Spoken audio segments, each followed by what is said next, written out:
This Steve Jones Show podcast is now loading. The Steve Jones Show podcast is presented by Sunbury Motor Company, Purdy Insurance, and Brewers Outlet.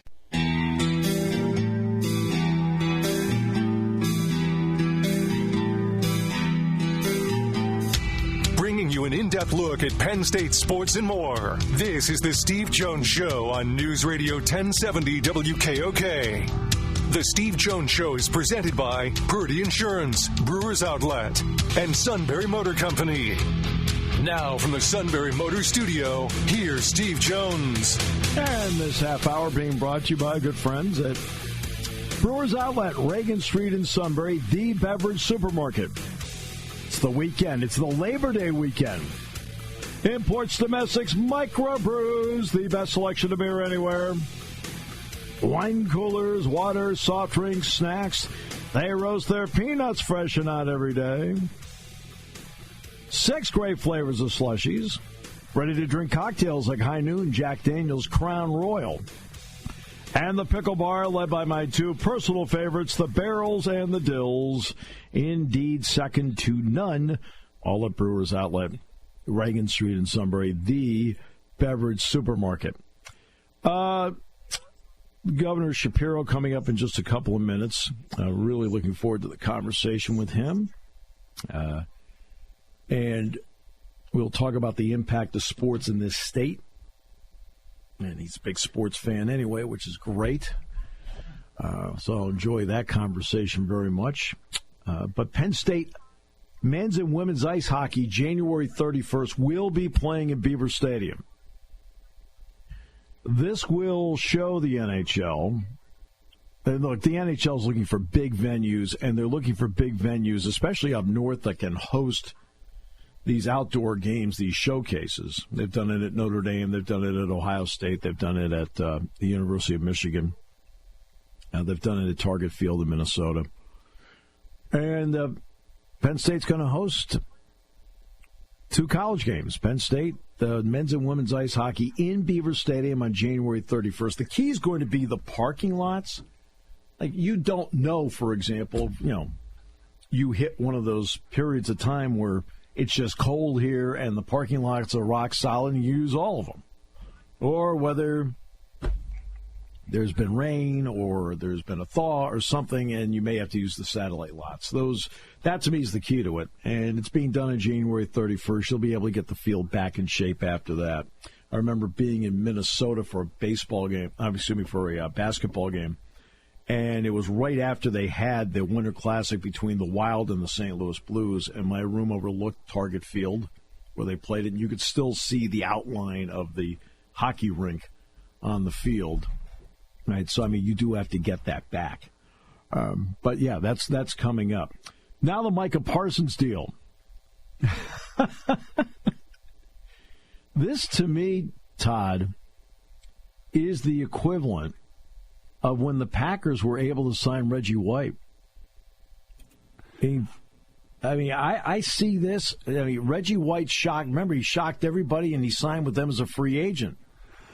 That's probably a good analogy for this. And the other part, we've talked about this before. I don't know what Jerry Jones is doing. He's still hanging on to the thing that that he negotiated his contract with Micah without the agent, and that and it just seems it seems like it's a move to cut off his nose to spite his face. I think that one of the sticking points, was the years. I think Jerry Jones wanted 5 years and Micah only wanted 4. Well, if I'm management, I only want 4 too. Okay, last I checked, this is an incredibly physical game. You're going to tell me Micah's going to play 68 straight games over 4 years? He could. But the physical nature of this sport, very difficult. Look, you get beat up, unfortunately, in this sport along the way. And look, for the Packers, this is an impact move, and they signed him. And notice how many years they signed him for. Do you notice that? 4. Yeah, 4 years. 4 years, 188? I think 136 is guaranteed. Yeah. And look, and this is only Micah's second contract. Remember, Myles Garrett and T.J. Watt both signed. That's their third contracts, each one. And I know he's trying to equate this to the Herschel Walker trade that they made with Minnesota. But this isn't the Herschel Walker trade with Minnesota.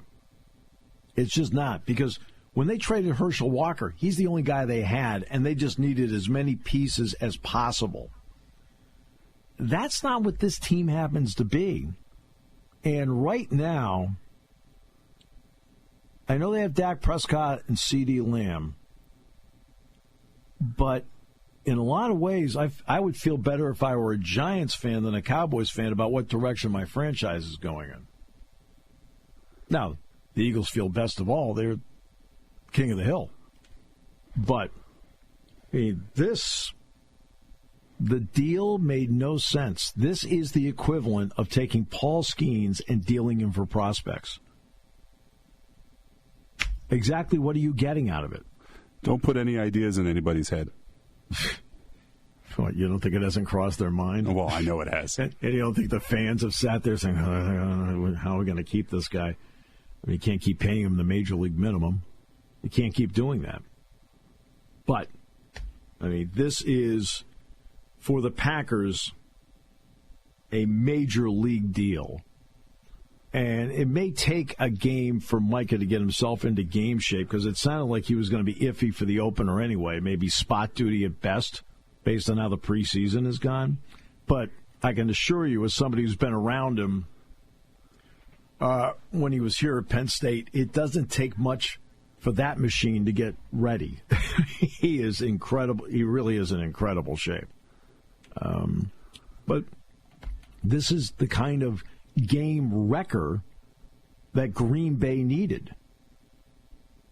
And it puts them in the Central Division where, look, that's a big fight there. The Bears are better. The Lions have been terrific. Minnesota's a contender. And the Packers felt they needed to do something to try and go toe-to-toe, even in their own division. And they were able to get the impact player in Micah Parsons. Yeah, so that is, I was walking into the talk show last night to do the show with Pat Kraft and James Franklin. That's when I saw it and went, yeah, you got to be kidding me. All right? And it was under the category of wow. An impact deal in the NFL. Look, Dan Patrick had it right. If Jerry Jones is thinking in the spring, I don't know if we can do this, I got to deal him, because that's what he's telling everybody now, right? Yeah. When did he have his most leverage? In the spring. Not now. Okay? Now you're desperate. In the spring, you can say, you know what, let's just see what we can get and maybe play one off the other here. The least amount of leverage he had was now. Micah had all the leverage. I don't know. Jerry Jones, to his credit, now you've never been to AT&T Stadium. The stadium is tremendous. It really is. And he built it. That's his baby. Okay? And so there's no doubt about that. As a businessman, he's done a lot of great things. The star he built, tremendous. But Jerry Jones' biggest problem as the owner of the Dallas Cowboys is Jerry Jones, the general manager. And not only that, there's no accountability, because guess what? He's not going to fire himself.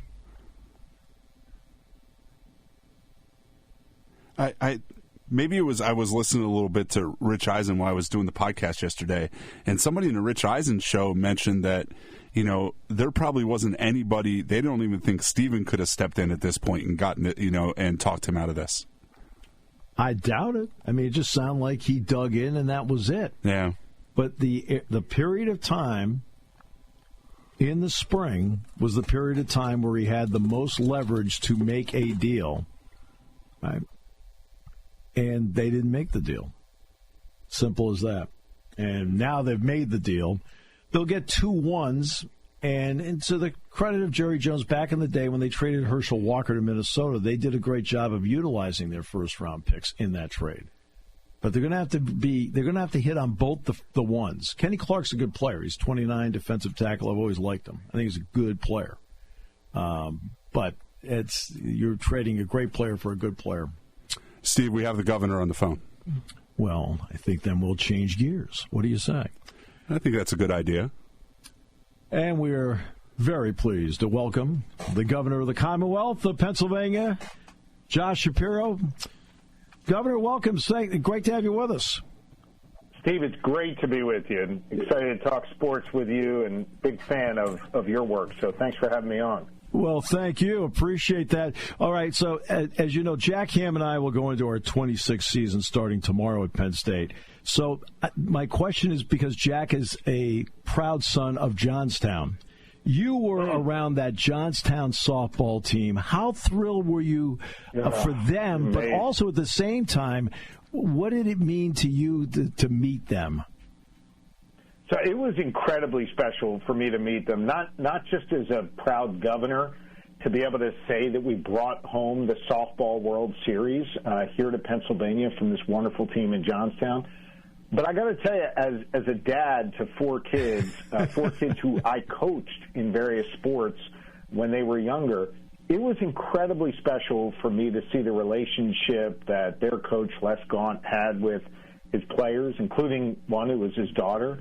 And to see these kids be able to perform at the highest level and achieve something so early on in their lives that they'll be able to take with them, I thought it was just really special and really remarkable. And so as a dad, it was special to see. As a governor, I was proud to see it. And I got the chance to hang with the team at the Little League World Series last weekend at the championship game in Williamsport. And it was just so fun to be around them. They're just wonderful girls, and they're going to do great things in life, and they've got an amazing chapter already in their lives that they can draw upon as they go forward. Yeah, I'm like you. I have 5, and I did the same thing. I coached for 14 years. Poorly, but I coached for 14 years. I told Coach Gaunt, that he is a far better coach than I ever was. But still, I mean, you know this as a dad, the thrill to be able to get out there and spend that quality time with your kids and to be able to coach them like that, I don't know. I just look back on that as one of the most important times in my life as a father. Yeah, and I agree with that. And it's not just as you're going through and you're coaching your kids and you're getting closer to them, which you did, of course, and I did the same thing. But you get close to the other players on the team, and they stay in touch with you. I'm sure, Josh, with you, they stay in touch with you.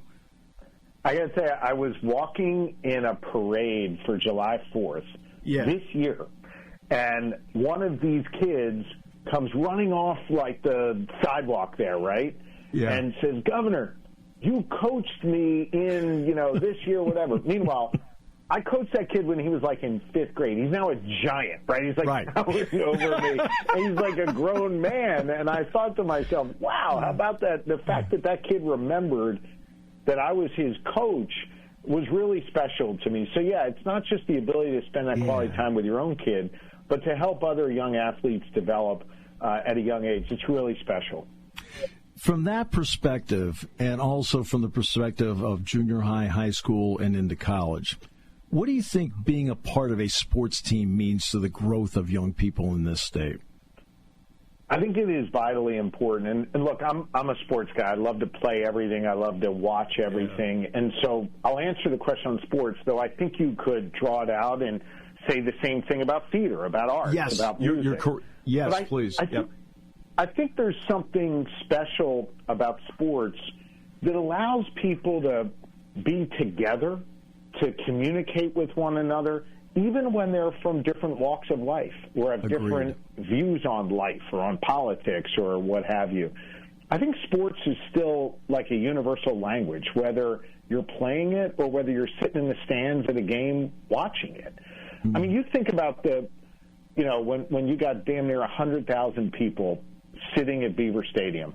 Yeah. That's a whole lot of people with different views sitting next to one another, but they all are singular in their focus on cheering for Penn State. I think sports is necessary in our world to bring us together and give us a language that we can all communicate around. And so I don't want to, obviously I'm not trying to be political by any stretch, but I think we can all agree, we're in some divided times, and I think sports gives us the ability to find ways to come together, and I think it's a beautiful thing, and I think we need more of it in our lives.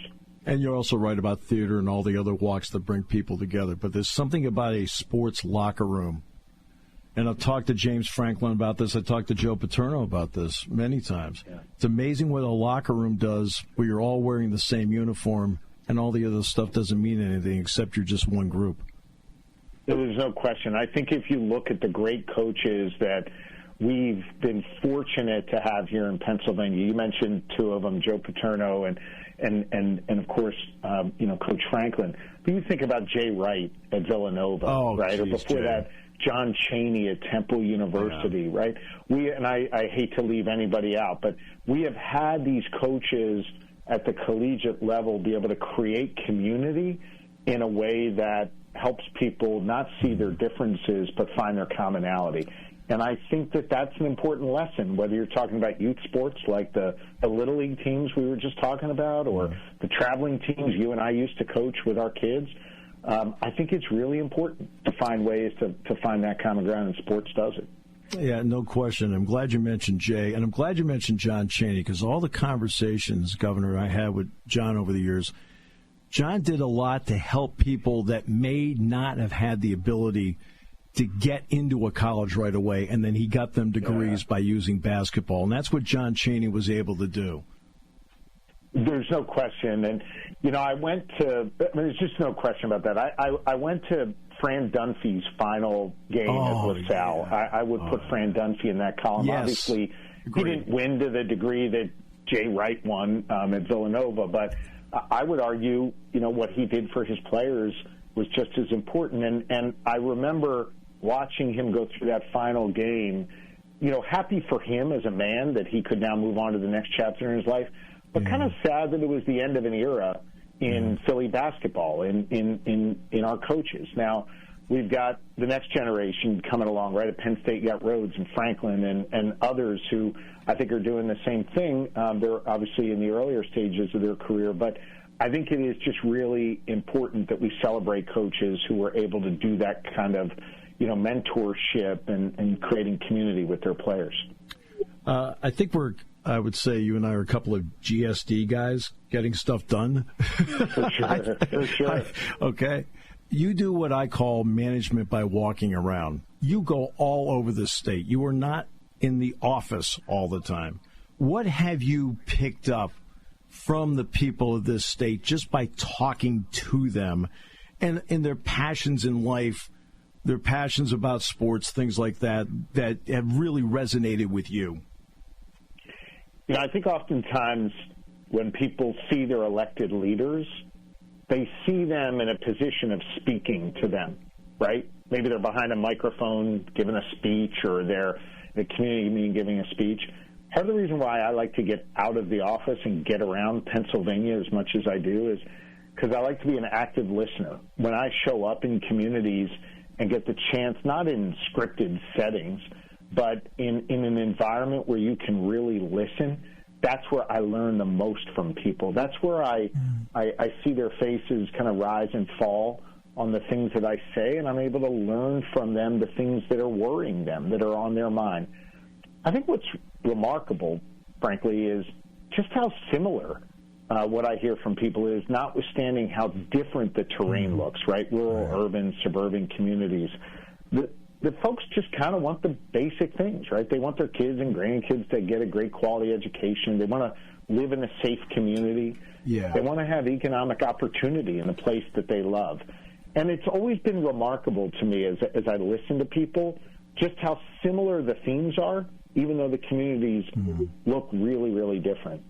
And by the way, I'll tell you, some of the places I go to get the real deal from people are things like not sitting at the game at Penn State, maybe in one of the suites or whatever where they'll stick me, but going out to the tailgate beforehand and just wandering around and talking to people. No, the SMU game, I saw you down in the field high-fiving the student section. I saw that. I love that. But what I'm looking for is just kind of the unvarnished, yo, Gov, let me tell you what's on my mind.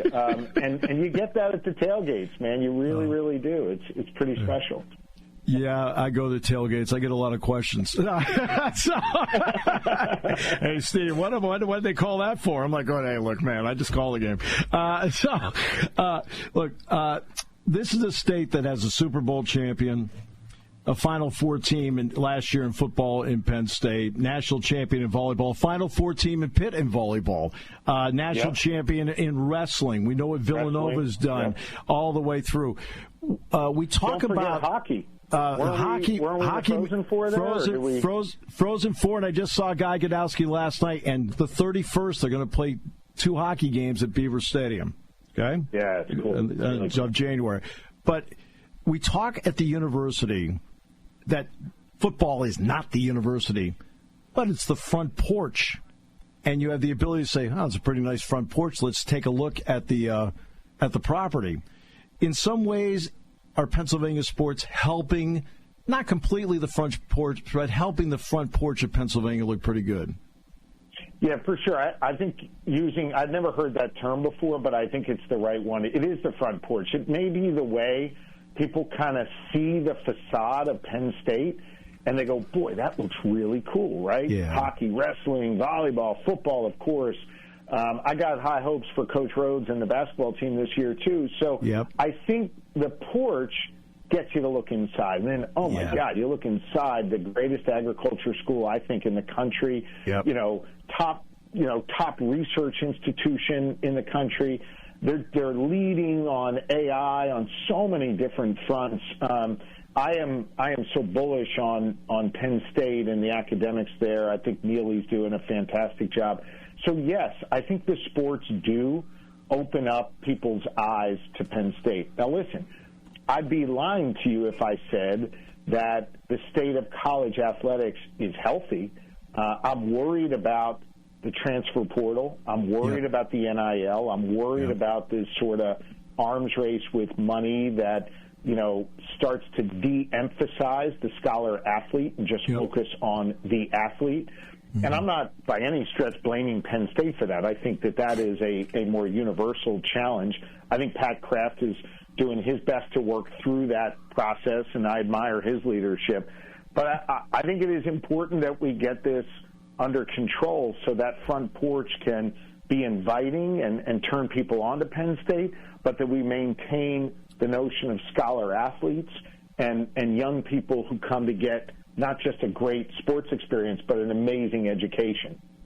And that's what I've talked about all the time. 97 to 98% of student athletes do not go pro. The education is the critical part that sets them up for the rest of their lives. Governor, it was an absolute pleasure. When you're done up here at a tailgate, Jack Ham and I say, hey, come on, stop by and say hi to us. We'd really appreciate it.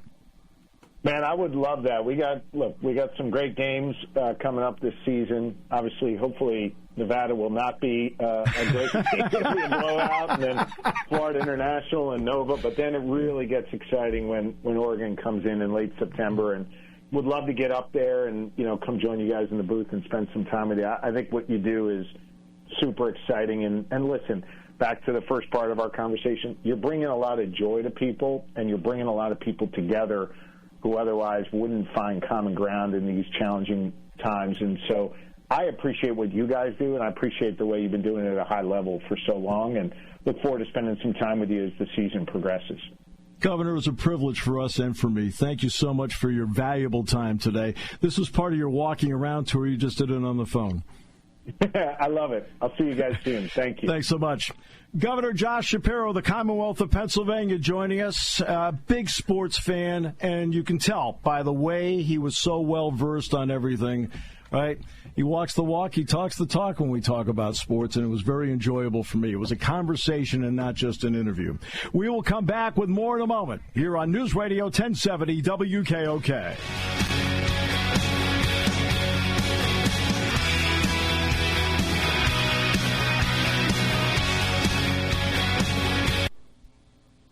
party time, game time, or...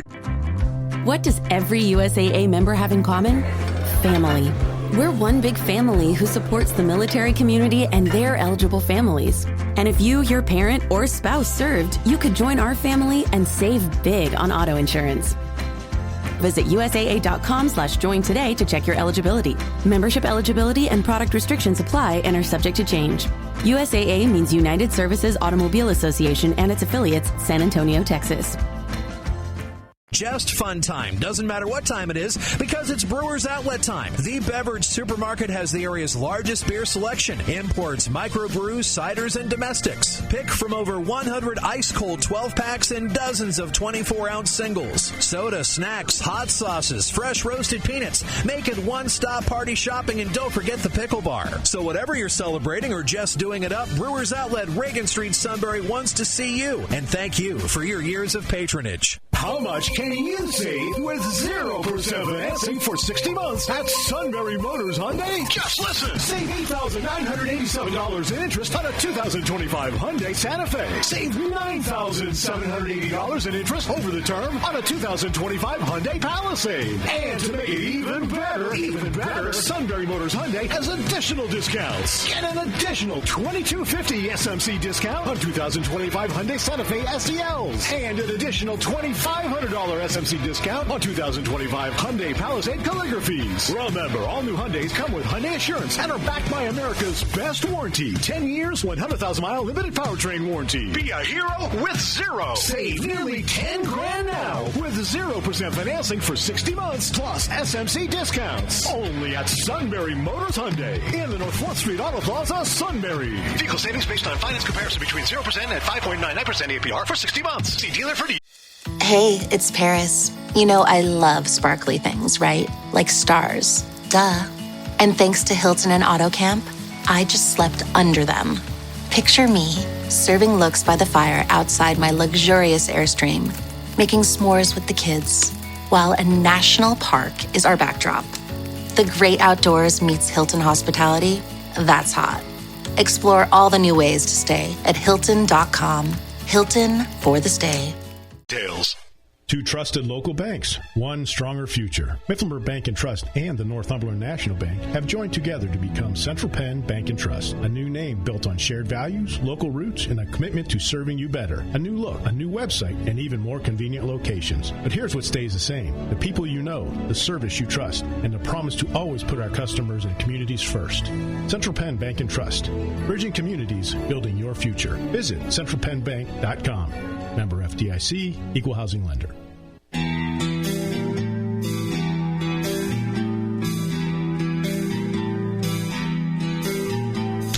Bringing you an in-depth look at Penn State sports and more. This is the Steve Jones Show on News Radio 1070 WKOK. The Steve Jones Show is presented by Sunbury Motor Company, Purdy Insurance, and Brewers Outlet.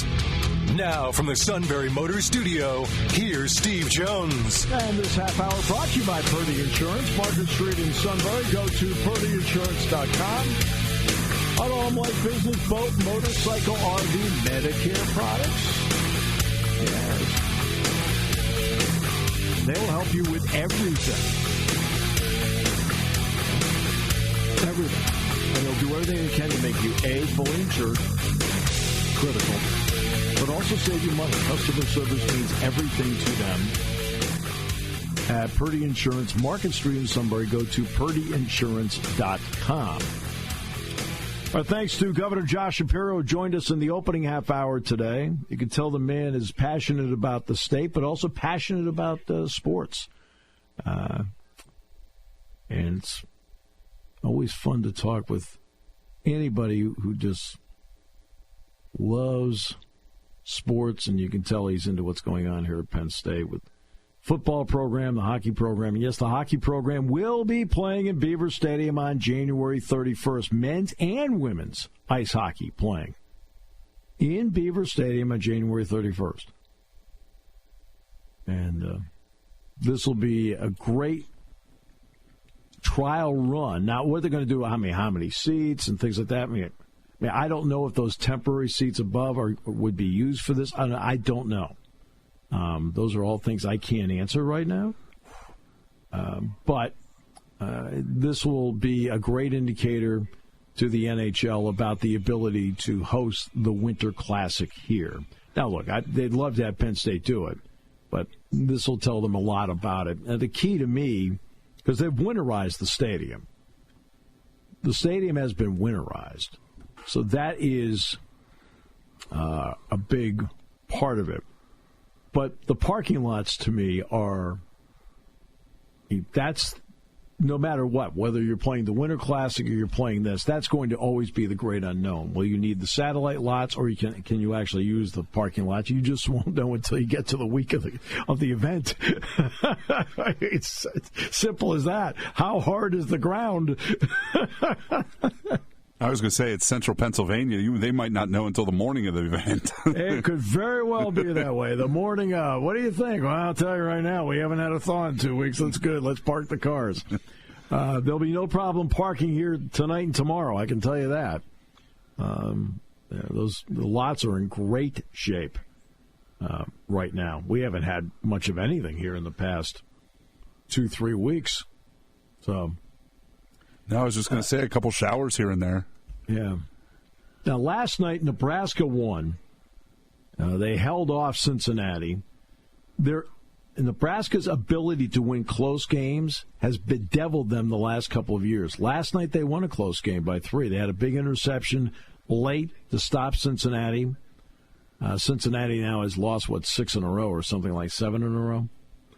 And then the other big story last night was Kyle Schwarber. The 21st player and the third one this season, hit 4 home runs in a game. And the irony is when the Braves put in a position player where he had a chance to hit 5, he popped out to left on a 57-mile-per-hour pitch. I was the desk guy last night, and I was reading that, and I told the guys in the office, and that cracked me up too. Schwarber is one of the truly great winning players we have seen in baseball over the past decade, whether it was the Cubs, forget the Nationals. He helped the Red Sox get to the ALCS. He was a big reason why he got there. Then it was a big mistake when they didn't re-sign him. And the Phillies, he's been such a tremendous asset to them. And what does he have, 49 home runs? Yeah, because I was hoping he got the 5th, so it would be the first 5-homer guy, and it would get him to 50. Yeah. And, Schwarber is just one of those guys that in big moments comes up big. He did it with the Cubs in the playoff against the Pirates. He homered into the river in the first inning to set the tone for the whole night. The homers he hit for the Red Sox in the postseason that got them to the ALCS against Houston. You know what he's done with the Phillies. He's just a remarkable power player that is not fazed by moments. But it's obvious when the game is on the line and he's at the plate, you bring in a position player to pitch to him. All right, so it's one of those. This seems to be one of those weeks where we're getting a lot of those games. I think it was the Rangers earlier this week. The Angels brought a guy in that was throwing 35 miles an hour. Yeah. Oh, no, I've done, obviously I do a lot of baseball. And I've seen position players come in. And I think sometimes when a position player comes in, it's like playing in a scramble golf tournament. Everybody gets up to the tee box and they're thinking, well, I've got 3 other guys. I'm just going to wail away as hard as I can. Well, I think when they see a position player out there, I think guys change their swing. They think, oh, I'm going to crush this guy. Instead of staying within themselves, and by doing that, they just crush it naturally. And I think sometimes you have a tendency to overswing, and I watched on that. It looked like he was overswinging. Because last night, he was pulling the ball last night, and what did he do on the pop-out? He didn't pull it. He hit it to left. He doesn't normally do that. And how about the Phillies also wearing the blues last night? They are my favorite iteration of their uniform. Yeah, I think that's really cool. The blues. I like those jerseys. That's great. There was a little bit. Loyal Sock basketball was wearing those colors. They were instead of the P, they had the L, but they were wearing almost those Phillies colors. I always thought they were cool too. Yeah, but good for Schwarber, right? And it just. Am I surprised that 4 home runs? I mean, Kurtz hit 4 home runs and Suarez hit 4 home runs this year. Correct. But is it any surprise a guy like Schwarber hits 4 in a game? Obviously 4 has only been done now 21 times in the history of the game. But if you had to handpick certain guys you think could do it, he'd be one of them. Honestly, right now, I think out of that crew, the biggest surprise out of the 4 homer guys is Nick Kurtz. But right. I mean, that's only because he's a young player. Yeah. He also had a double and a single in that game. He had 19 total bases in that game, which is just remarkable. This is a great performance by him. And look, the Phillies needed that game last night just to get that Mets thing in their rearview mirror. Now, you, of course, being a Mets fan, relished every second. Yeah, but when you can go down to Miami and commit 3 errors and blow all that goodwill in one game, you got to do it like the Mets did last night.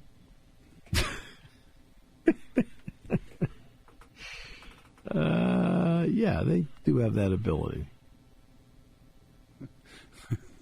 That's one of the reasons why the Mets are trying to fight from behind in all this, because they've been so inconsistent. They can look brilliant 2 or 3 days in a row, and then they can have 2 or 3 days where, as a Mets fan, you're mystified. Why did they pay that money? By the way, I did do a game. I did 3 games earlier this week where one of the guys who was in the Lindor trade was playing here. Isaiah Green, who was the second-round pick of the Mets in 2020, was in the Lindor trade to Cleveland. And then he just hasn't been able to get any traction in the Guardians organization. He was still with the Lake County Captains in the first half of this year, and then they released him, so now he's playing for Frederick in this league. But, it was like, so I got to talk about Lindor during the broadcast. My cousin's son goes to Francisco Lindor Middle School. Well, how about that? He went to Montverde Academy, and he donated money back for to build a new middle school. Oh, very nice, very nice.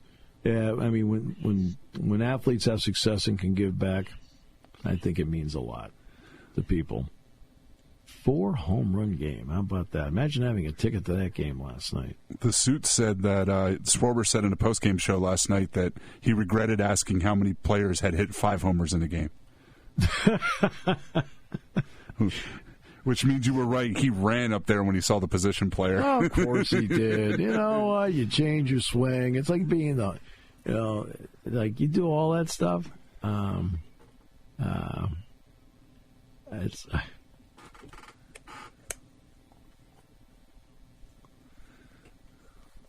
It's, hey, I always love that. Did the suit think it gave him bad luck by doing that? No, that's what Schwarber said after the game. Well, I know Schwarber did. Yeah, he's sure he regretted it. It gets in your head, man. Well, look, you've already made history. Yeah. So, how many have ever hit 5? I have the simple answer: none.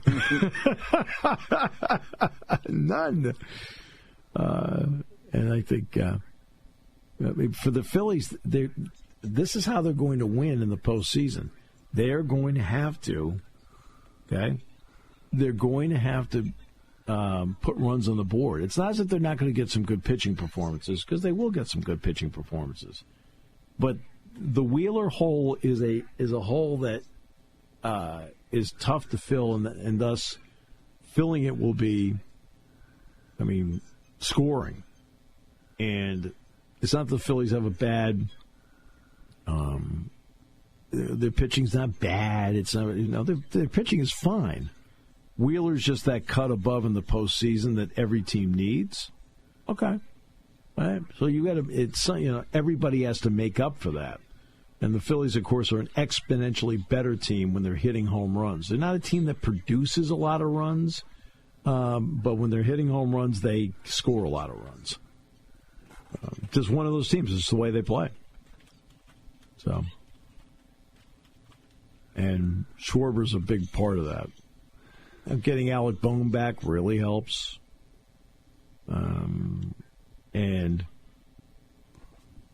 So now Schwarber did hit a home run to left field last night. One of the home runs did go to left.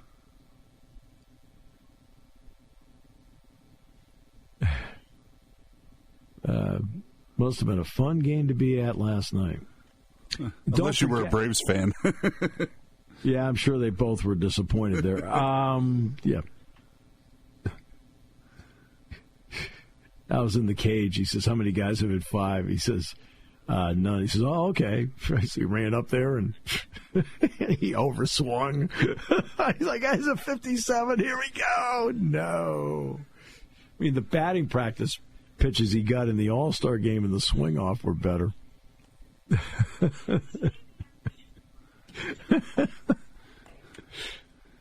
Oh, goodness. What a great moment for Philadelphia. Right. Meanwhile, the Pirates lost 4-1. All right. So Tommy Pham did hit a homer to make it 1-0. Well, that's 3 fewer home runs than Schwarber. Yes. All right. I was actually listening to that game for a little bit yesterday. I'd listened to the Red Sox-Orioles game, and then I switched over, and it was. And see, when you're Sirius XM, it's the home team broadcaster, so it was John Rooney. John's a good guy. I remember John. I met John a few times when he was doing Big Ten basketball. I've always liked John. Good guy, good announcer. Yeah. So last night, Nebraska won. Boise State lost to South Florida. And in fact, did you see the fake punt South Florida ran last night? I read about it. I did not see it. They run out the third-string quarterback as the punter. And everybody acted like, well, what's this? He's running with the ball. And then you realize it's a guy that runs with the ball all the time. Right? That's why we try to do as often as we can. Like Jack may be talking, but I'm doing everything I can to look at personnel out there all the time to see if there's anything different, combinations, whatever it may be. And completely fooled them. And Boise State, in getting ready for the Fiesta Bowl, I watched a lot, naturally I watched a lot of Boise tape video. And there are a couple things that stood out. Obviously, Genty stood out. No question, Genty stood out. Great college running back. But what also stood out was that they did not have come-from-behind ability because they didn't have enough of a passing game to do it. Madsen's not good enough. He's just not good enough.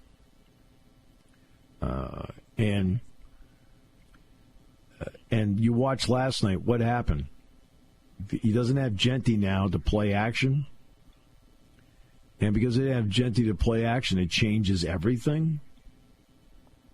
And they fell behind in the game, and he couldn't bring them back. That's just the way they are built to be a front-running team that can run the ball and mix in the pass. They are not built to be a team that goes pass first. It's as a program that seems to have been their biggest issue over the last 4 or 5 years. Between the Bachmeier kid and the kid that ended up at Arkansas, they just can't seem to settle on a guy that's good enough for them.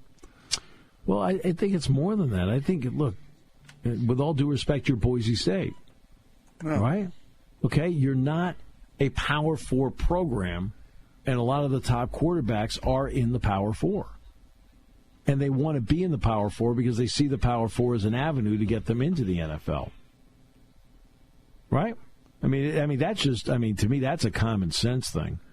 So you're getting what you can get. And Madsen is a nice, solid quarterback. But he's a nice, solid quarterback. He is not a dynamic quarterback. He cannot bring you back. He needs a running game to make his passing game more effective. He doesn't have a strong enough arm. Right? And that's from watching a lot of video and, of course, then seeing him in person. When they fell behind against Penn State and he had to throw the ball a couple times, Wheatley picked him off. Zion Tracy picked him off. You know what I mean? Like, okay. I mean, the Wheatley pass play, Wheatley just, I mean, it was, Wheatley cut in front of the receiver because he saw it all the way, and he doesn't have the arm strength to overcome something like that. They lost 34-7 last night. Tonight, what's the big game tonight? There's always one big game. There's Baylor and Auburn is on Fox, and somebody Baylor else. and Auburn is going to be a really good game, and it looks like the kid that was at Jackson Arnold, who was at Oklahoma, he's the guy that's going to be the quarterback for Auburn. Did you see Bo's night last night? Bo Perbula, yeah, they played Central Arkansas last night. Now, I'm going to tell you exactly what I said to Bo the day after the Wisconsin game, because Penn State will always practice on Sunday. And I walked up to Bo before they started going through stretch, and I said, hey, just so you know, I'll tell you exactly what I said last night of the broadcast. I said, you didn't do a single thing that surprised me.